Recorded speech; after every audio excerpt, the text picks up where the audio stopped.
오늘의 사건 반장입니다. 건물주가 리모델링 공사를 한다는 이유로 일방적인 퇴거를 요구하며 갑질을 하고 있다는 제보가 들어왔습니다. 장사를 방해하려고 매장 입구에 각종 폐기물을 쌓아놓고 있다는 주장입니다.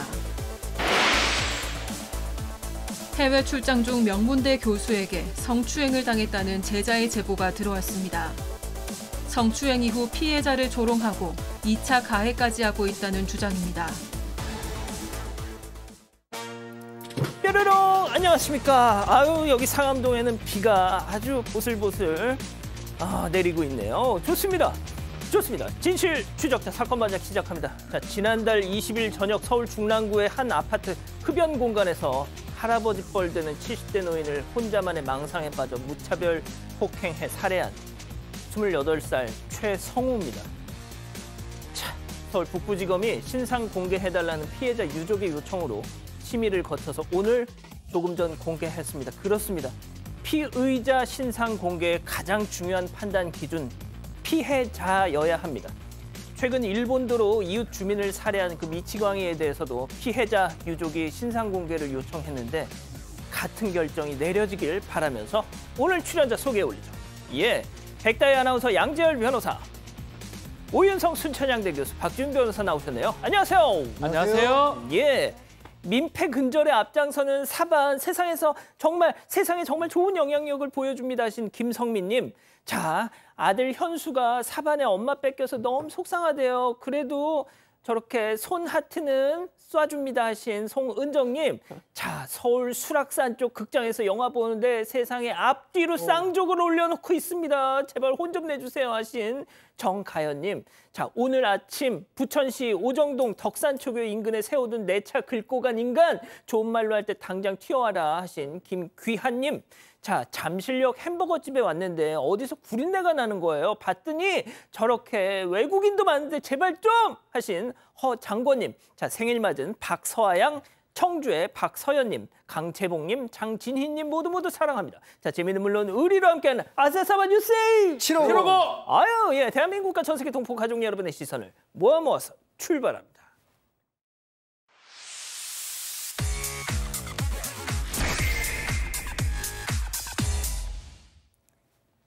첫 번째 가보죠. 충격적입니다. 뉴진스의 최후 통첩입니다. 걸그룹 뉴진스가 어제 저녁 유튜브로 긴급 라이브 방송을 진행했습니다. 하이브 그리고 방시혁 의장을 작심 비판했는데요. 먼저 그 내용 들어보시죠. 멤버들을 위한다, 멤버들을 배려한다, 뉴진스가 우선이다 라고 말씀하셨는데 지금까지 일어난 상황들을 보면 그냥 진짜 말만 하셨다는 걸 알 수 있어요. 애초에 하이브 측에서 뉴진스 컴백 일주일 전에 홍보를 도와주지는 못할 망정 대표님 배임 기사를 내고 외부에 저희 뉴진스를 나쁘게 표현했던 행동부터가 과연 어디가 뉴진스를 위한 건지 다시 한번 묻고 싶네요. 제발 더 이상은 방해하지 말아주세요. 인간적인 측면에서 저희 미니진 대표님을 그만 괴롭히셨으면 좋겠어요. 솔직히 대표님 너무 불쌍하고 그리고 하이브가 그냥 비인간적인 회사로만 보여요. 저희가 이런 회사를 보고 뭘 배우겠어요. 저희가 원하는 건 미니진 대표님께서 대표로 있으신 경영과 프로듀싱이 통합된 원래의 어도어입니다.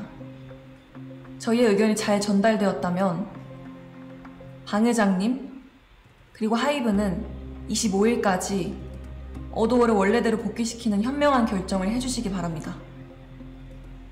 정말 충격적이었죠. 방시혁 의장이 뉴진스를 홀대한다는 의혹은 이전부터 있어 왔지만 멤버들이 보신 것처럼 저렇게 대놓고 공론화한 적은 이번이 처음이란 말이죠. 한마디로 요약하면 그만 좀 괴롭혀라. 네, 어제 오후 아이돌 그룹 뉴진스가 유튜브 채널을 새로 만들어서 라이브 방송을 시작을 했습니다. 뉴진스가 하고 싶은 말 이런 제목으로 올렸는데요. 약 30분 동안 실시간 시청자가 6만 명에 달했지만 방송 직후에 이 계정과 영상은 삭제가 됐습니다. 멤버들은 먼저 하이브가 미니진 전 어도어 대표를 해임한 걸 강하게 비판을 했습니다. 앞서 지난달 27일 당시 미니진 대표는 이사회에서 사임이 됐었는데요. 멤버들이 민 전 대표를 위해서 전면에 나선 걸로 보입니다. 뉴진스는 해임 소식 소식을 당일 기사를 통해서 알았고 갑작스러워 너무 힘들었다고 전했습니다. 또 일방적인 통보에 우리를 하나도 존중하고 있지 않다고 확신했다라고 이야기했는데요. 하이브가 지금 일하는 방식은 정직하지 않고 올바른 방법이 아니라는 생각이 든다며 제발 더는 방해하지 말아달라고 토로했습니다. 마지막으로 민희진 전 대표를 복귀시키고 방시혁 회장과 하이브는 25일까지 어두어를 원래대로 복귀시키는 현명한 결정을 해달라고 덧붙였습니다. 자, 민희진 대표 복귀시켜라. 2주의 시간을 주겠다. 자, 그리고 충격적인 건 뉴진스가 하이브 내에서 집단 따돌림을 당했다? 일단 뉴진스 멤버 중 하나도 한이가 이런 얘기를 했습니다. 얼마 전에 다른 팀원들, 다른 팀 사람들하고 또 매니저 같이 있는 자리에서 보고 인사를 나눴다는 거예요. 근데 좀 이따 나오는데 그 매니저가 쟤네 무시해라고 했다라는 겁니다. 그래서 너무 충격을 받아서 이거는 이제 신임 대표에게 얘기를 했더니 이건 뭐 너무 늦었고 증거도 없지 않느냐 이런 식의 반응이었다라는 거예요. 그러니까 뉴진스 입장에서는 우리를 지켜줄 사람이 아무도 없다라는 그런 느낌이 들었고 도대체 왜 이런 일을 겪어야 하는지 모르겠다라고 지금 얘기를 하고 있습니다. 이 소식을 듣고 뉴진스 팬 한 사람은 또 이걸 국민신문을 통해서 이 수사 의뢰를 했다 고용노동부에. 아, 수사 의뢰요? 이게 사실이라면 직장 내 괴롭힘, 따돌림으로 그렇죠. 이렇게 수사를 해야 되는 게 아니냐, 이거 진실을 밝혀야 된다라고까지 논란이 커져 있는 상황이고요. 다만 여기에 대해서 현재 신임 대표 같은 경우는 원칙대로 차분히 대응하겠다라는 입장을 밝혔습니다. 참, 좀 봐야 되겠네요. 좋습니다. 다음 이어가죠.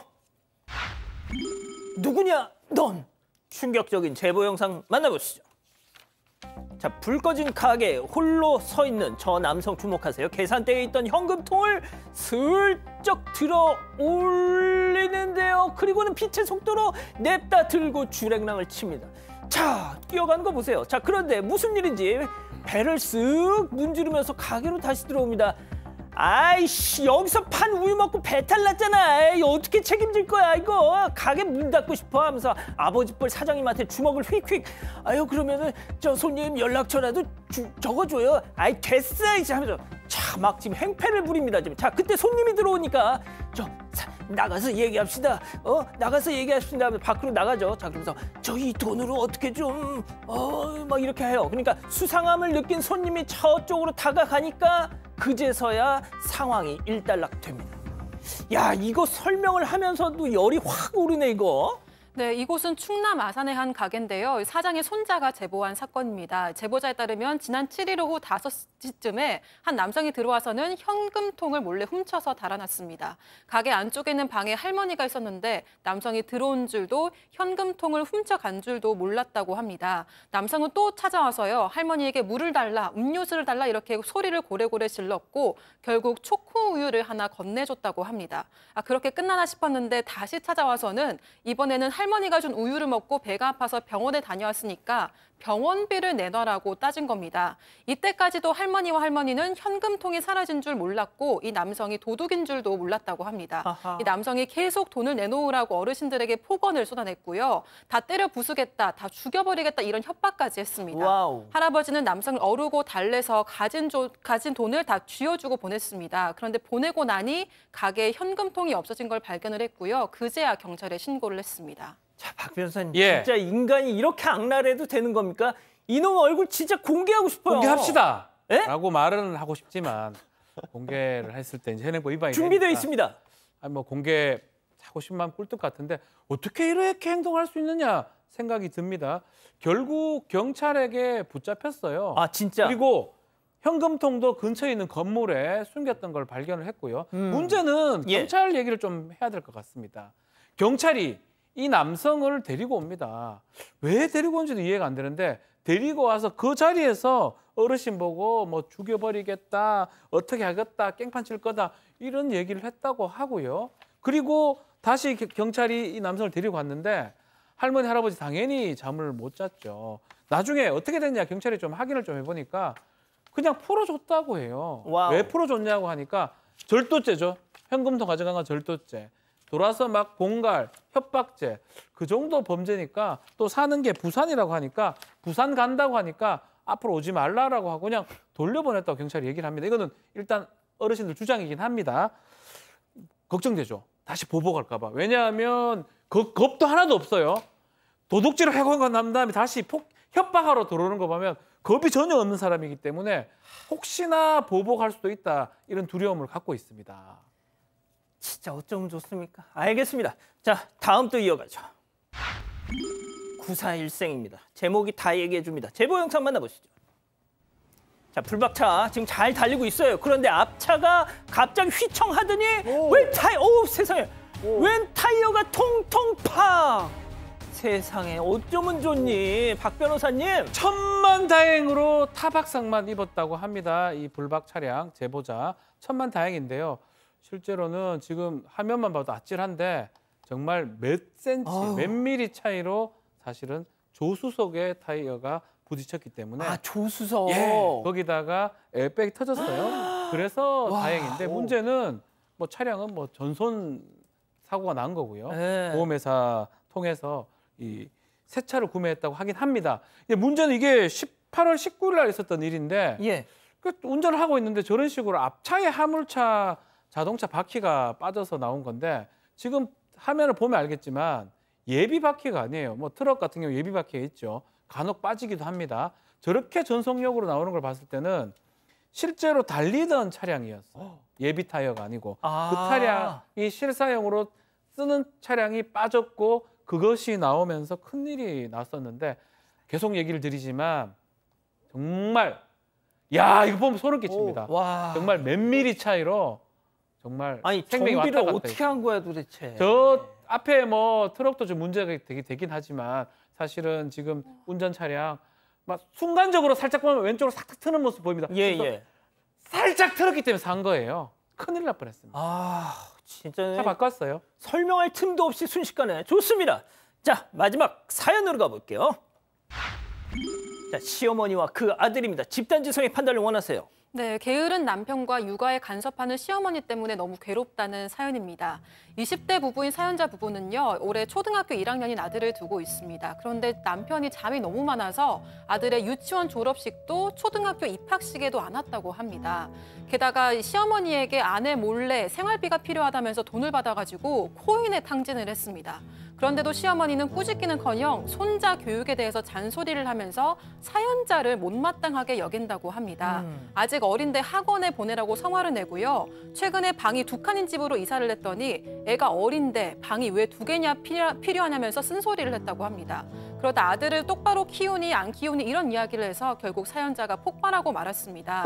어머님은 아들을 서른 먹도록 엄마 치맛바람에 키우셨어요? 어머님이야말로 그렇게 잘 키우신 아들이 이 모양인가요? 이렇게 말해서 대판 싸웠다고 하고요. 남편과 시어머니와 다툴 때면 사연자만 예민한 사람이 되는 것 같아서 너무나도 괴롭다고 합니다. 진지하게 이혼을 고민하고 있는데 어린 아들이 상처를 받을까 봐 걱정이라고 합니다. 이제는 벗어나고 싶은데 괜찮을까요? 라고 사연을 보내왔습니다. 그렇군요.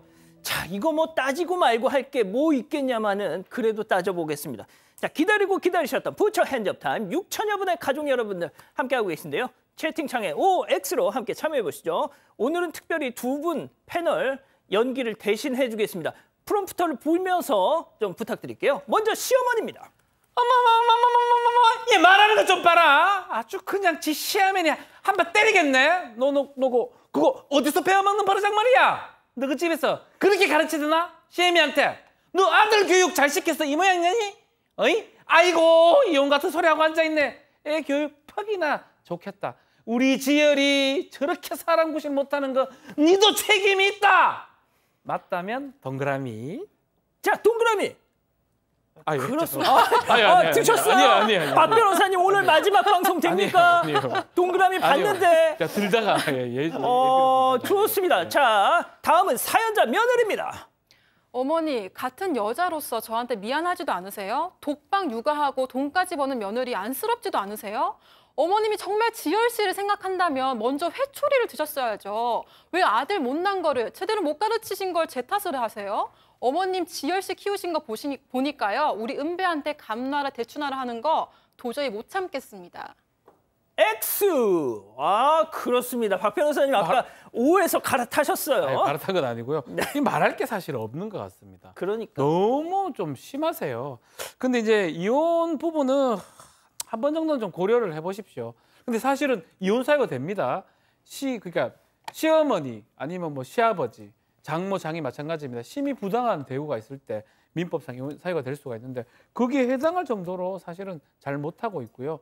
충분히 얘기를 해서 본인의 의사를 전달할 필요는 있는데 이혼 부분은 남편하고 부분이니까 한 번 정도 고려해봤으면 좋겠습니다. 자, 속도 좀 내겠습니다. 교수님, 저는 이혼해야 된다고 봅니다. 예. 결과적으로 일단 그 제보자께서 그 남자 보는 눈이 그 당시에 눈에 콩깍지가 씌었는지 하여튼 어떻게 보면은 게을르죠. 경제적인 능력 없죠. 사행심 있죠.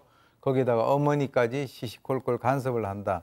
저는 개인적으로 봤을 때는 좀 그 희망이 없어 보입니다. 그래서 진지하게 뭐 본인이 뭐 최종적으로 결정을 하셔야 되겠지만 진지하게 이혼을 생각을 하시는 것도 아이가 어리다라고 하니까 오히려 이때 이혼을 하는 것이 좀 더 사춘기 가서 하는 것보다는 좀 낫지 않겠나라는 생각도 해봅니다. 양 변호사님. 이제 경제적 무능력 자체로 이혼 사유가 되는 건 아니지만 저 정도면 부양이나 협조 의무, 그러니까 법적인 부부로서의 의무도 이행하지 않고 있는 걸로 보이고요. 아이가 초등학생이라는 건요. 벌써 최소한 7년은 지났다는 거예요. 결혼을 한 걸 따지더라도 저는 가능성이 없어 보입니다. 아이를 위해서라도 이혼을 하셔야 될 것 같습니다. 그렇군요. 자, 백다희 아나운서. 저도 마찬가지로 생각하고요. 이렇게 어른들끼리 다투는 거를 사실 저는 아이가 다 알 것 같아요. 그래서 정서에 안 좋을 것 같아서 아이가 조금이라도 좀 안전하게, 안정적으로 자랄 수 있으면 좋겠습니다. 네, 그리고 가족분들 의견도 볼게요. 알테미수 A님, 모전자전 이런 댓글 남겨주셨고요. 별빛 가득 최은진님은 이혼해야 합니다. 절대로 안 고쳐집니다. 라고 하셨습니다. 그리고 최희진님은 어머님 아들 키우신 거 보니까 육아에 참견하시면 안 될 것 같습니다. 이런 댓글 남겨주셨습니다. 그렇군요. 자, 사반 제보 메일과 카톡 제보 채널에서는 많은 사연과 제보 기다리고 있습니다. 김의영님 보고 계신가요? 지난해 10월 부푼 꿈을 안고 화성시 남양읍 한 아파트 단지 내에 치킨집을 오픈하셨답니다. 자, 사흘이 멀다 하고 치킨을 사가는 단골 손님이 있었다고 해요. 너무 고마워가지고 서비스도 많이 주고 하셨다네요. 자, 그런데 그 단골 손님이 며칠 전 바로 옆에 사진 오른쪽에 다른 치킨집을 오픈했다고 합니다. 아무리 생각해도 이건 아닌 것 같아서 상도이가 아니지 않습니까? 했더니 이 사장님네 장사가 하도 잘 되길래 저도 용기를 얻은 것뿐이에요 하더라나요.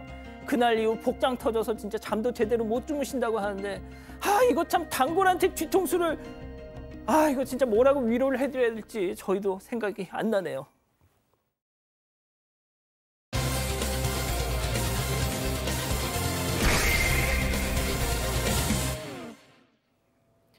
명품 의류를 판매하는 편집 매장입니다. 매장 앞에 SUV 차량 한 대가 주차돼 있는데요. 얼마 지나지 않아서 트럭 한 대가 오더니 맞은편에 주차를 합니다. 트럭에서 내린 운전자는 두 차량 사이의 간격을 쓱 살펴보더니 다시 탑승을 하는데요. 또 다른 남성은 더 가까이 대라는 듯이 손짓을 합니다.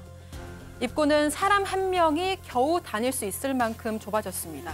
그리고 또 다른 날입니다. 트럭 한 대가 오더니 이번에는 쓰레기를 내려놓기 시작하는데요. 매장 주변은 한순간에 쓰레기장으로 변하고 말았습니다.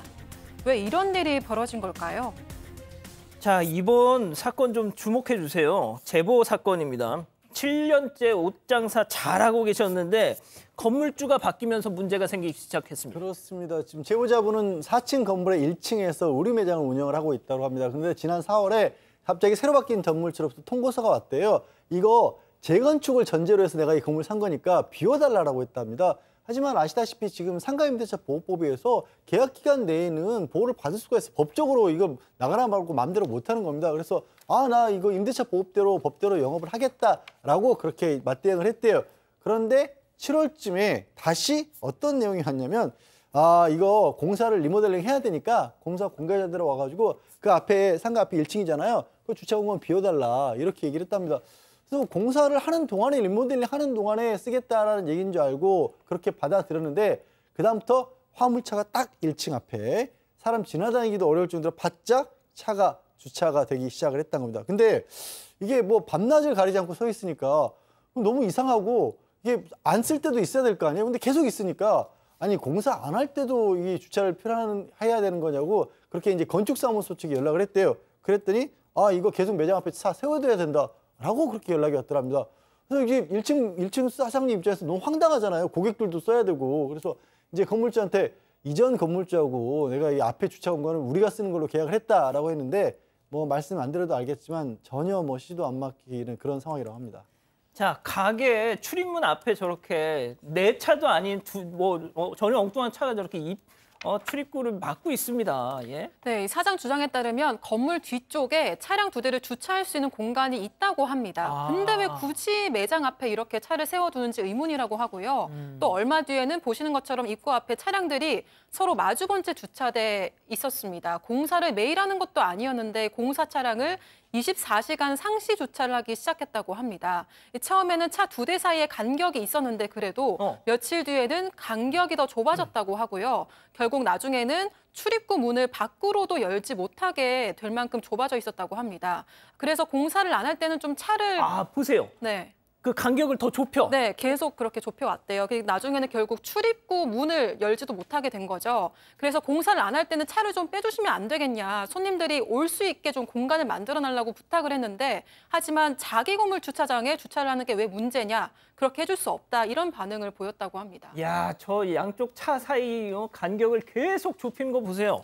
자, 오 교수님, 그런데 사장님을 더 열받게 한, 이 옷가게 사장님을 더 열받게 한 일이 벌어졌다고요?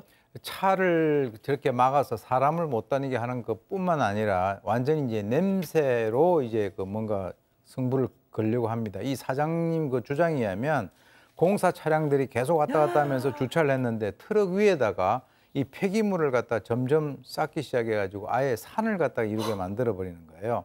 그렇게 해서 며칠 있다가 한 차량이 빠져나가면 또 다른 차량이 폐기물을 싣고 주차를 하고, 그러니까 이 매장 주변이 저걸 우리가 소위 그 깨진 유리창 이론이라고 맞습니다. 합니다. 그래서 쓰레기장처럼 변했는데 공사 관계자들이 폐기물을 쌓아두는 모습을 갖다 포착하기도 했다는 거죠. 그러니까 보통 사람들 지나가면서 여기 뭐 쓰레기장인가 보다 해가지고 뭐 다른 쓰레기도 버리고, 심지어는 주변 상인들도 힘들어하고 많은 외국인들이 사진을 찍고 라이브 방송을 하고 지나가는 사람들도 코를 막았다라고 하니까 이거는 장사하는 사람의 입장에서는 치명적이고요. 나가라고 하는 소리네요. 악의적인 고의성이 있는 것으로 보입니다.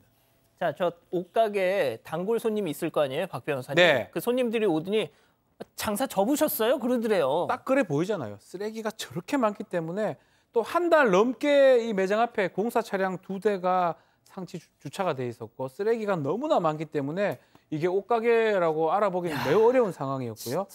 지난 8월 20일입니다. 매장을 오픈하기 위해서 출근했는데 차량 2대 중에 한 대가 없었다고 합니다. 그래서 이 사장이 본인의 차량을 주차했는데 1시간 정도 지났을 때 지금 이 옷가게 사장님 차량이 저 경차입니다. 싹짝 넣으니까 1시간 정도 지나서 공사 관계자가 트럭 왔으니까 차량 좀 빼라고 소리를 지르면서 만약 차 안 빼면 박살내버리겠다, 망치로. 이런 얘기를 했다고 해요. 그래서 그 얘기 듣고 매장에 있던 손님들도 나갔다고 하는데 사장이 이날은 좀 화가 났던 것 같아요. 그래서 공사 관계자한테 뭔 소리 하느냐. 당신 경찰에 영업방해로 신고하기 전에 나가라! 라고 얘기를 했다고 합니다.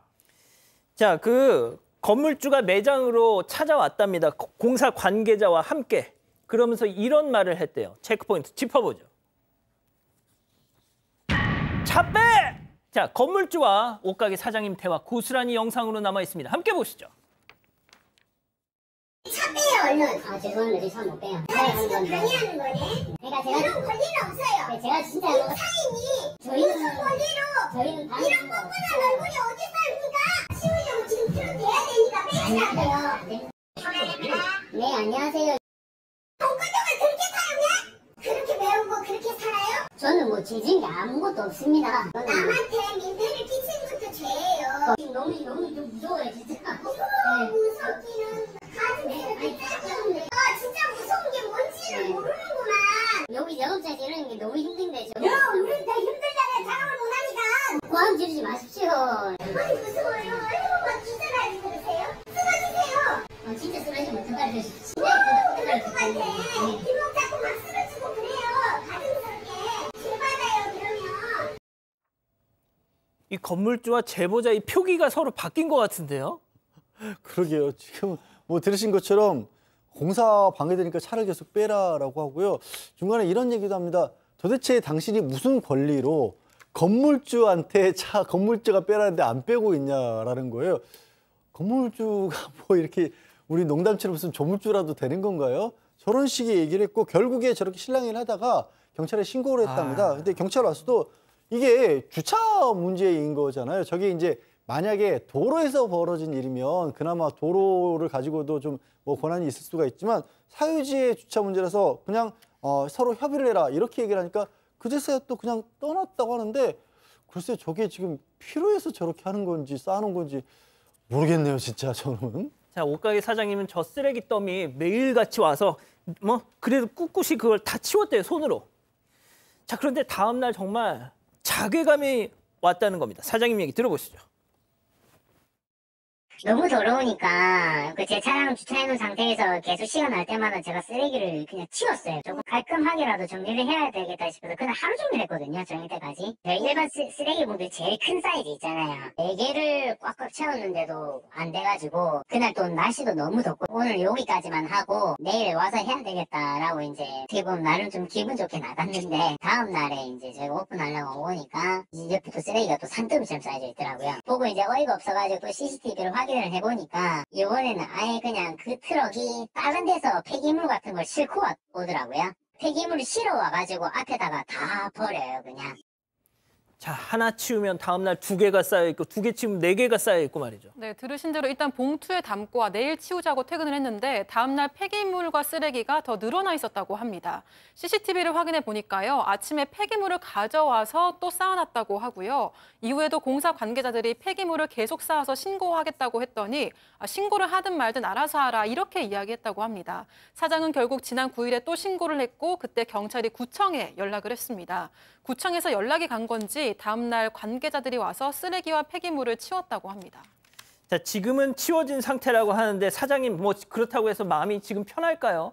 아닙니다. 들어보시죠. 하루하루 잠도 못 자고 있는 상황이에요. 내일 또 내가 매장에 나오면 또 무슨 짓을 해놓을까 싶어가지고 계속 아침부터 잠도 못 자고 계속 CCTV만 확인하고 있고 뭔가 또 했을까라고 생각하면서 사람 정신병이 걸린다는 게 약간 이런 느낌인 거예요. 완전히 아예 숨 막히고 막 그런 상황이라서 그냥 막막한 것 같아요. 지금 해결을 할 수 없다고 생각을 하니까 너무 지금 답답한 거예요. 박 변호사님, 이 옷가게 사장님은 법적 대응을 준비하시겠대요. 하셔야 어떻게 될것 같아요. 조언을 좀 해주시겠습니까? 지금 누가 보더라도 상가 임대차 보호법을 탈법하려고 하는 거예요. 법에 의한 권리가 있는데도 그 권리를 참탈해가지고 겁을 주거나 쓰레기를 줘서 아니면 쓰레기 차량을 배치를 해가지고 어떻게 보면 위협적으로 가해서 못하게 하려고 나가게 하려는 그런 걸로 보입니다. 결국 형사, 민사 고려할 수가 있는데요. 형사적으로 좀 전에 얘기를 했지만 위력에 의한 업무방해죄가 성립합니다. 만약에 지금 공사 차량이 했으면 그 사람들이 처벌받게 되고요.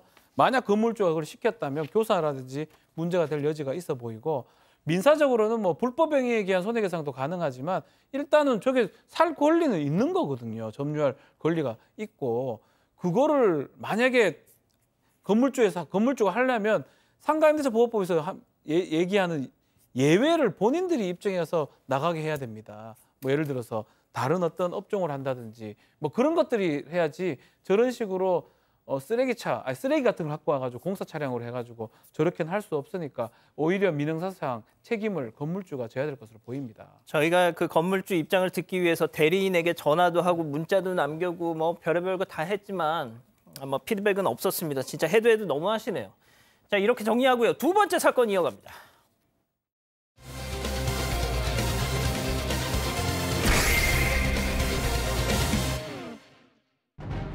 해외 출장 중 명문대 교수에게 성추행을 당했다는 제자의 제보가 들어왔습니다.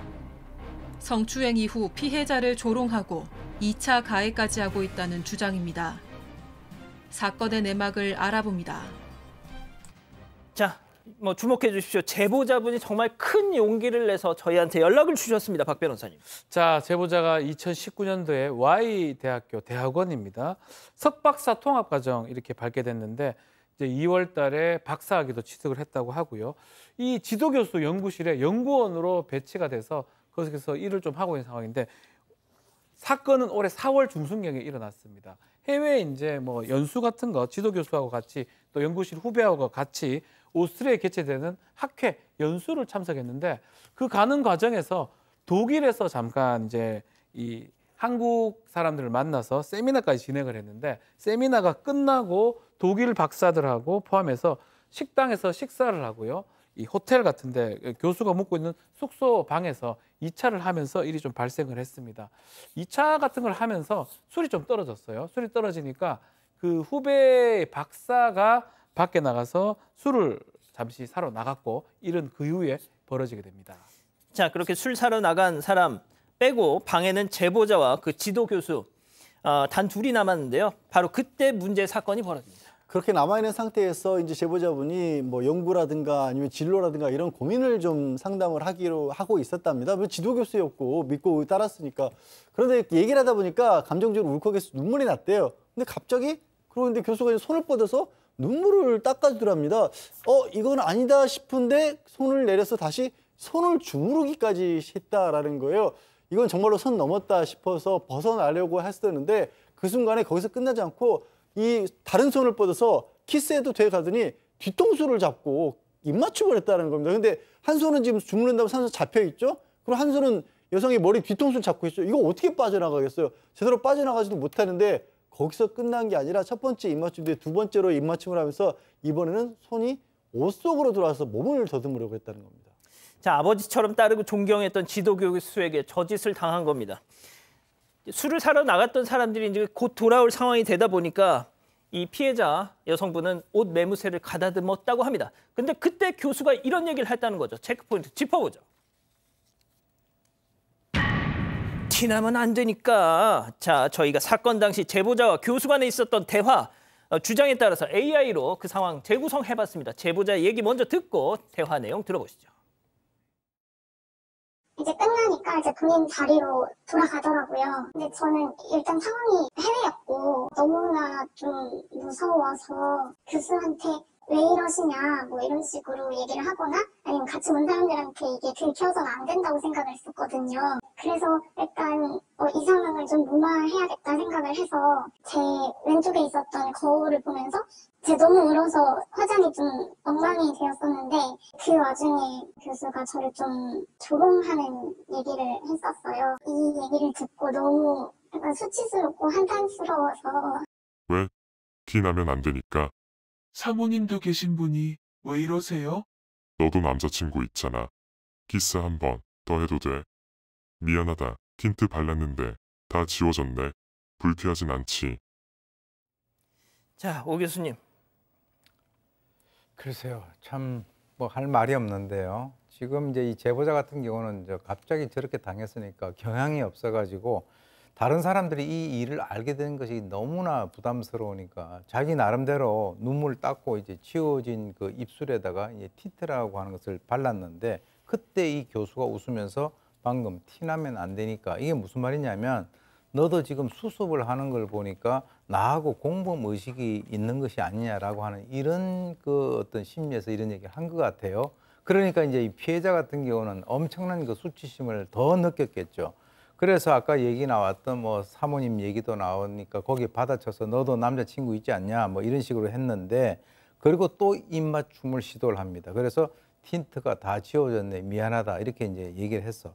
그 당시에 이제 술을 사러 나갔던 두 사람이 들어오는 그 상황에서 이제 이 상황이 끝나게 됩니다. 일단 그래서 그 당시에는 두려움이 너무 커서 별다른 어떤 대응을 하지 못하고 있다가 일단 숙소로 돌아와 가지고 그날 한국에 자기 남자친구가 있는데 그 사실을 갖다가 알렸고 더 이상 이 교수와 같이 있어서는 안 되겠다라고 해가지고 메일로 귀국 사실을 알리고 비행기표를 갖다 끊어가지고 이제 귀국을 하게 됐는데 그러니까 이 교수는 아차 싶었겠죠. 그래서 면목이 없다, 바보 같은 행동이었다, 만나서 사과하고 싶다 이런 뜻을 전했고 사실상 자기가 했었던 그 일을 인정하는 듯한 메시지까지 보낸 것으로 밝혀졌습니다. 자, 제보자는 바로 연구실을 그만뒀고요. 그 서울 유명 사립 Y대 공대 교수를 고소하기에 이르렀다고 합니다.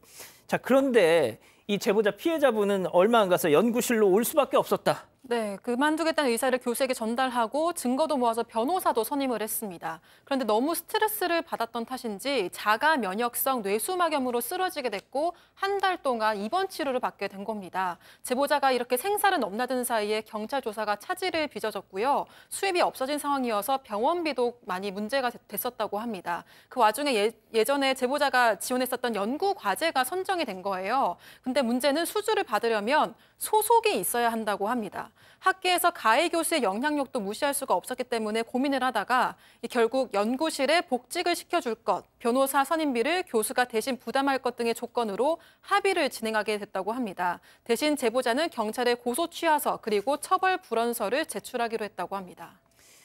자, 뭐 기후 변화 같은 환경 분야의 권위자들하고요. 학계에선 상당히 유명한 사람입니다. 자, 언젠가 만나서 사과하고 싶다던 교수, 진심으로 그 뜻을 전했을까요? 제보자 얘기 더 들어보시죠. 저는 아무것도 사실 모르고 다 종교를 진술하고 교수를 찾아갔었던 건데 교수가 얘기를 하더라고요. 이게 수사가 지금 계속 진행이 되고 있는 상황이다. 자기는 너무 이것 때문에 고통스럽고 뭐 이것 때문에 건강도 안 좋아졌고 밥도 못 먹고 잠도 못 자고 있다. 그리고 이제 교수가 뭐 저를 상대로 성적인 욕구를 취하려고 했으면 아무런 저항을 할 수 없는 학생 때 했겠지? 왜 졸업하고 난 후에 언제든지 떠날 수 있는 박사한테 이런 짓을 했겠냐 뭐 이러면서 저한테 결국 2차 가해를 가했었어요. 자, 양 변호사님. 그러니까 이 교수 만나서 했더니 교수가 나 너무 힘들다는 얘기만 했던 거예요. 네가 고통받았다는 게 미안한 게 아니라 그래서 지금 그것 때문에 너무 고통스럽고 내가 믿는 종교에도 너무 부끄럽고 그리고 너 사실은 뭐 연구과제 선정이라든가 학위 받는 거라든가 논문 등재 전부 내가 도와준 거 덕분 아니냐. 그러니까 빨리 이거 좀 끝날 수 있게 도와달라라고 얘기를 하면서요. 또 변명도 했습니다. 너무 술에 취해서 그랬던 것 같다면서 이게 좀 참 가장 어이가 없는데 만약에 내가 너한테 너 몹쓸 짓을 하려고 했으면은 아무 힘없는 학생 때 했지 왜 이렇게 박사까지 만들어준 다음에 내가 너한테 그랬겠냐. 이게 지금 변명이라고 하는 걸까요? 근데 심지어 여기서도 끝난 게 아니라 그다음에 다른 연구실에 박사한테 가봤더니 이게 사실은 동의하에 이루어진 일이라는 식으로 그렇게 말을 만들어내려고 했던 그런 정황까지도 느껴졌다라는 겁니다. 아까 화면에 나갔지만 이 교수 무슨 얘기를 했냐면 메신저로요. 내가 네 앞길 망치지 않게 했으면 좋겠다라는 식의 그런 협박 문자, 사실상 협박으로 불리는 말까지도 했던 거예요. 앞길을 막을 수 있다는 얘기잖아요. 예. 그러니까 이건 사실상 2차 가해가 맞는 거고 그래서 결국에는 이 지금 제보자 같은 경우는 다시 고소를 한 겁니다. 다시 고소를 하셨다. 자, 박 변호사님. 예. 이 서울 유명 사립 와이대 공대 교수 아직 학교에 있습니까? 자, 지금 원래 이번 학기에 강의를 맡을 예정이었는데 이달 초에 이게 어느 정도 보도가 좀 된 것 같습니다. 그 이후에 그 강의는 건강을 이유로 폐강이 됐다라고 지금 전해진 그런 상황이고요. 지금 제작진이 해명을 듣고자 제작진 그 연구실 연락을 좀 취해봤지만 받지 않는다 그러고요. 이 학교는 지금 수사 진행 중이니까 명확한 결과가 나올 때까지 또 그게 나온다면 그 이후에 적절한 조치를 취하겠다고 밝히고 있습니다. 자, 이 피해자분은 새로운 연구실에 자리를 잡으셨는데 하지만 앞으로도 같은 학계에 머무는 이상 언젠가 한번 만날 수 있다는 그 생각 때문에 너무너무 두려워하시고 계세요. 오 교수님 어떻게 하면 좋겠습니까? 글쎄요, 이게 박사학위를 준 그 지도 교수라고 하는 것은 정말 이거 아주 각별한 그 사입니다. 그런데 그 지도 교수가 이런 그 사항을 갖다 만들었기 때문에 그 제자의 입장에서는 지도 교수를 고발한다라고 하는 것 자체가 그 마치 자기 부모를 고발하는 것 같은 아마 그런 죄책감을 느낄 것 같은데 지금 이제 이 그 피해자 같은 경우는 사실은 자기 진짜 부모님은 이 사실을 모르고 계신데요. 그래서 이 추행을 당한 충격 그리고 이제 뇌 수막염 때문에 본인의 어떤 건강이라든가 경제 상태라든가 이런 것들이 다 이제 무너지고 있는 그런 상황인데 그러니까 앞으로 지금 박사학위 받은 지 얼마 안 됐기 때문에 자신의 미래에 대해서 엄청나게 걱정이 되지 않겠습니까? 왜 그러냐면 이 가해 교수가 영향력이 이 분야에서 엄청나대요. 그래서 지금은 연구실 옮겼지만은 앞으로도 방해를 할 가능성이 있다라고 하는데 글쎄요. 이 교수가 영향력이 있든 없든 간에 이런 행동을 했는데 계속 학교에 남아 있는 것이 가능할까? 그것은 뭐 학교나 이쪽에서도 이제 판단을 해야 될 문제이긴 한데 끝까지 이 그 제자 같은 경우는 자신의 꿈을 포기하지 않고 싸우겠다라고 합니다. 저희도 이 서울 유명 사립 와이대 처분을 좀 지켜보겠습니다. 자, 두 번째 사건 정리하고요. 사건연구소 이어갑니다.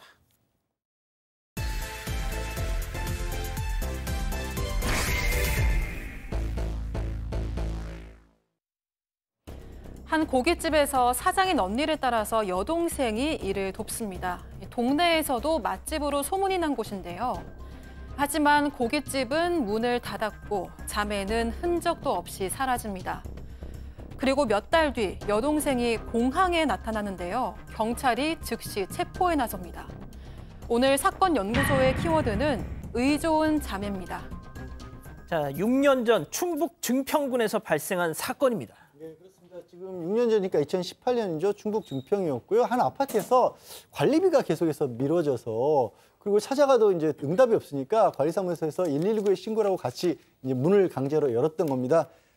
내부에서는 40대 여성이 4살 된 딸과 함께 숨져서 그리고 상당히 부패한 상태로 그렇게 발견이 됐는데 집안에서 극약 15봉지가 발견이 됐어요. 그리고 부검 결과 사인도 이 약물 중독으로 나타났고 유서도 있었습니다. 혼자 사는 게 힘들다. 그리고 동생 부탁한다. 그래서 뭐 경찰에서 보기에는 이 여성이 넉 달 전에 먼저 4살 된 딸을 해치고 그리고 스스로 이어서 극단적 선택을 한 걸로 추정된다. 이렇게 잠정적으로 결론을 내렸습니다. 그래서 당시 언론에서는 생활고 때문에 이렇게 됐다. 당시에 또 송파 세모녀 사건이 있었기 때문에. 자, 그런데 반전이 일어납니다. 잘 나가는 고깃집 사장님이었어요, 이 사람이. 네, 대학가 앞에는 고깃집이었는데 매출도 괜찮은 편이었고요. 과거에는 유명한 학원에서 강사로 일한 적도 있습니다. 또 여성은 자동차 3대를 보유하고 있고 아파트 보증금만 1억이 넘었습니다. 빚도 있긴 했지만 자산을 처분하면 모두 갚을 수 있는 정도였다고 하고요. 생활고로 스스로 목숨을 끊은 거라고 여겨졌는데 사실과 좀 달랐던 거죠. 그래서 경찰은 숨진 여성의 금융거래 등을 더 깊숙하게 들여다봤습니다. 이 과정에서 여성이 지난 1월에 본인 차량을 팔았다가 사기 혐의로 고소를 당한 사실이 드러났습니다. 잠깐만, 지난해 12월 죽었는데 이듬해 1월 달에 차를 판다고요? 죽은 사람이? 이게 문제인 거죠. 숨진 여성이 차를 팔 수는 없죠. 차를 판 사람은 여성의 여동생입니다. 유서에 동생 부탁한다 이렇게 써져 있는데 그 사람이 차를 팔았고요. 이 언니가 아프다고 할 때 본인이 대신 차를 받았는데 언니의 뭐 인감 증명, 신분증, 위임장 갖고 있었기 때문에 휴대전화도 있었다고 합니다. 그거를 통해서 매매가 가능했던 것 같습니다. 다만 1,000만 원 정도 팔아먹고 나중에 담보 풀어달라고 했는데 잠수를 타버린 것 같아요. 그래서 사기죄로 고소를 했던 걸로 보이고 이후에 차값을 갈아채고 해외로 도망갔다고 합니다. 언니가 죽은 걸 어떻게 알고 차를 팔아요, 동생이? 사실은 이제 이 언니에 대해서 어떻게 보면은 그 해외에서 머물던 그 정 씨 같은 경우가 경찰이 체포영장을 발부를 갖다 하니까 바로 4월 18일 날 인천공항으로 들어왔고요. 현장에서 체포당했습니다. 그런데 경찰 조사 과정에서 충격적인 사실을 갖다가 그 자백을 하게 됩니다. 지난해 이제 11월 말쯤에 그 언니 전화를 받고 아파트를 찾아갔더니 이미 조카가 숨진 채 침대에 누워 있었다라고 하는 거죠. 그래서 언니가 뭐라고 그랬냐면 2시간 뒤에 자수할 테니 너는 좀 가만히 있어라라고 해서 집을 나왔는데 그리고 12월 4일 날 다시 집을 찾아가 보니 언니가 숨져 있었다는 겁니다. 이게 참 이해를 못할 부분이에요. 왜? 자기 그 조카가 사망한 것을 봤잖아요. 근데 그것도 며칠 뒤에 가봤다? 참 이해하기 힘듭니다. 그래서 경찰에 신고를 갖다가 하기는커녕 오히려 언니의 신용카드라든가 휴대전화 등이든 가방을 훔쳐서 달아났고요. 아이고야. 그리고 3일 뒤에 마카오로 출국을 해버렸는데 그럼 왜 신고를 안 했냐 그랬더니 언니와 조카가 죽은 줄 알았지만 무서워서 신고를 안 했다. 제가 볼 때는 여기에는 남자 관계라든지 또 다른 어떤 그 금전 관계 이런 것들도 좀 있는 것으로 이렇게 보입니다. 무서워서 신고도 못했다는 사람이 죽은 언니 가방을 훔쳐서 차를 판다고요? 네, 이게 여동생 정 씨는 경찰 조사에서요. 나라도 살아야겠다는 생각에 인감 도장이 든 언니의 가방을 들고 나왔다 이렇게 진술을 했습니다. 수사가 진행될수록 여동생의 수상한 행적들이 계속 드러나는데요. 한 방송에 따르면 정 씨는 언니가 사망하기 전에 고깃집 건물주에게 나만 믿으라면서 언니는 아파서 못 다닌다. 보증금을 미리 달라고 이야기를 했다고 합니다. 또 언니가 사망한 후인 2, 3월쯤에는 고깃집 직원들에게 언니인 척하고 20만 원만 빌려달라 이런 연락도 했습니다. 이후 정 씨는 필리핀과 마카오, 인도네시아, 모로코 등을 돌아다녔고요. 해외에서 약 3천만 원을 탕진한 걸로 알려졌습니다. 경찰 관계자는 여동생 정 씨가 모로코 남자와 다니면서 돈을 다 썼다 이렇게 이야기하기도 했습니다. 자, 이쯤 되면 언니와 조카의 사망, 이 정 씨의 어떤 그 관계 좀 봐야 되는 거 아닙니까, 이거? 근데 또 경찰은 아니 그냥 처음부터 이제 자살이 맞다라고 그렇게 결론을 내렸어요. 여기 경찰의 근거는 이런 겁니다. 언니하고 이 정 씨하고 사이가 굉장히 좋았다는 겁니다. 고깃집에서 일도 했었고요. 이 정 씨의 SNS에 언니 조카 사진으로 가득 차 있었다라는 겁니다. 그리고 이 숨진 이제 언니 같은 경우에 뭐 그렇게 뭐 경제적으로 그렇게 문제가 있진 않았지만 남편이 그 전에 극단적인 선택을 해서 또 세상을 떠나는 일이 있었고 그 이후로 자기를 돌봐주던 어머니마저도 지병 때문에 돌아가셨다고 합니다. 그러니까 가정에 불행한 일이 계속 있었다라는 그런 것들이 아마 주된 근거가 된 것으로 봐서 사건은 특별히 이 동생에 대해서 진행하지는 않고요. 그냥 사기하고 사문서 위조로만 재판에 넘겨져서 징역 1년 처벌에서 그쳤습니다. 자, 징역 1년이면은 뭐 한참 전에 사회로 다시 나왔어요. 지금 이 방송을 보고 있겠네요, 그 여동생. 그럴 가능성도 있습니다. 그건 제가 볼 때는 이 사람이 성인임에도 불구하고 어떤 상황이 발생됐을 때 합리적으로 정상적으로 대처를 하지 못하는 그런 것들이 있는 것 같은데요. 상황에 대해서 회피를 하면서 당장 눈앞에 있는 이익에만 집착을 하는, 거기에다가 아까 제가 말씀드렸잖아요. 사실 뭐 죽은 언니에게 남편, 자기 부모, 자식도 없으니까 가만히 있으면 상속을 받을 수도 있는데, 제가 볼 때는 이 사람이 주로 다닌 데가 마카오라든가 필리핀이 카지노로 유명한 데거든요. 그러니까 제가 봤을 때 이 도박이라든가 남자 관계 이런 것들을 갖다가 우리가 생각을 하지 않을 수가 없는데, 어쨌건 정상적인 사람의 시각으로 봤을 때는 이 사람의 행동에 대해서 이해할 수 없는 그런 부분이 많이 눈에 띕니다. 그러니까 말이죠. 자, 사건 연구소 이렇게 정리하고요. 잠시 전하는 말씀 듣고 오겠습니다. 어떠한 방해도 허락하지 않는 어센틱 프라이빗 스페이스 렉서스 마스터피스 LM. 감기 엔? 판코리아!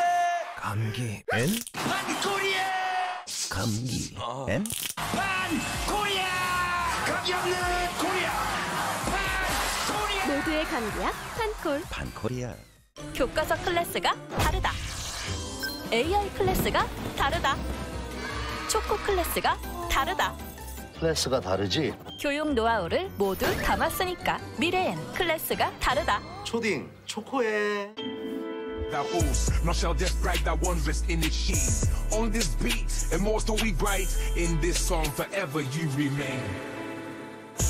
On this beat, immortal we write, in these rhymes and forests sway.